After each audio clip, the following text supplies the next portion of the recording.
They all present themselves as these archetypes that I remember society was telling me this is the type of man I needed to be. And then to see these men in these calendars, it becomes almost laughable and funny.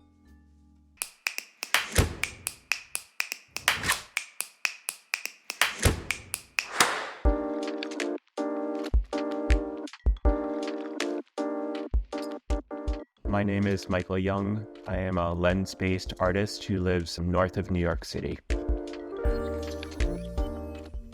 Hidden Glances is a series of work that is made using vintage gay calendars that were produced during the late 80s until I came out in 2000.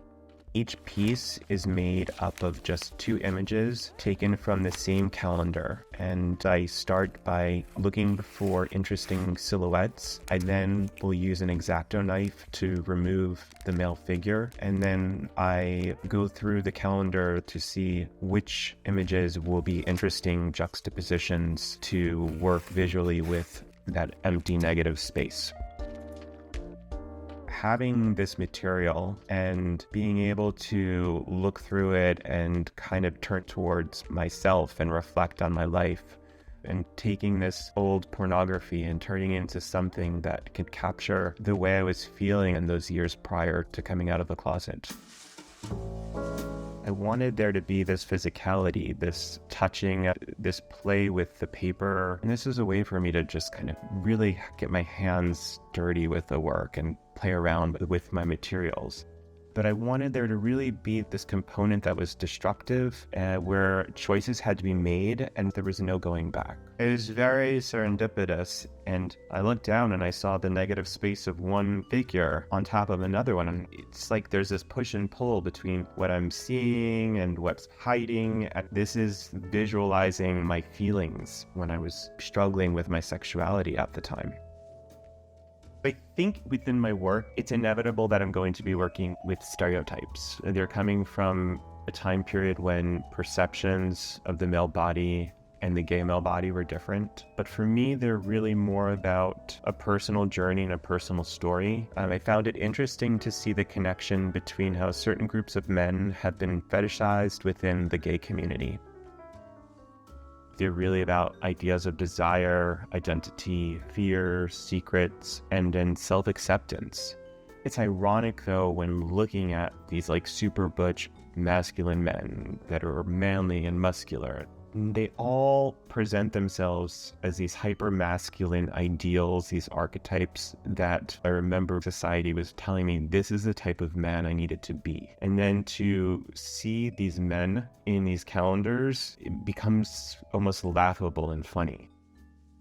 It's about just using these men and manipulating the images so that I control them, that I can render them flat and one-dimensional for what they are. We've determined that bodies in all shapes and sizes need to be celebrated and loved, and that we can't just accept one form as an ideal. Hiding is such an interesting concept. We all, as human beings, have things that we hide and things that we reveal. And as we get older, sometimes we let our guards down and fear less. And I think there's a fluidity in terms of what we hide and what we reveal and how we move through life, because we all have shame and we all have fears and we all want to be accepted and we all want those things for ourselves throughout life.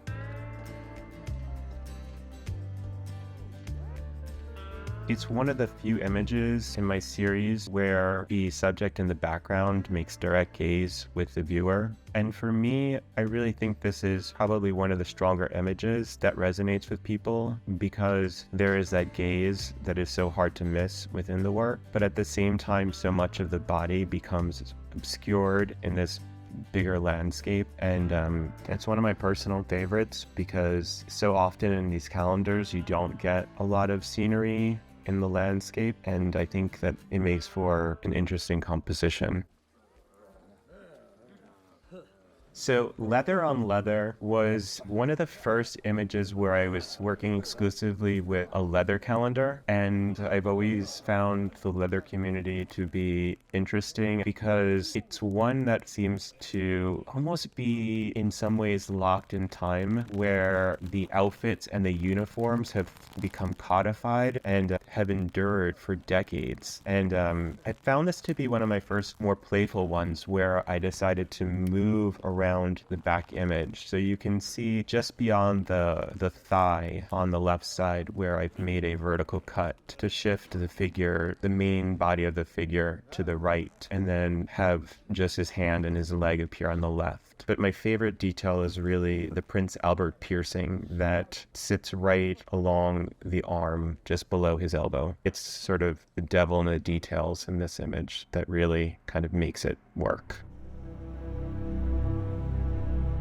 This one, peering through paper, it's one of my earlier ones that I made. What I love about it is the movement of the paper as the background, and because I'm working with paper calendars, I think the materiality of the paper comes through in this, where even though this background might have been fabric, it renders itself almost like crumpled pieces of paper. And I thought that it was an interesting juxtaposition in comparison to the male figure, which is so fluid and hairless, and sometimes the connection between the wrinkles in the paper and the slight notice of the veins that run down his muscled arm, I thought were kind of an interesting way of connecting the two together.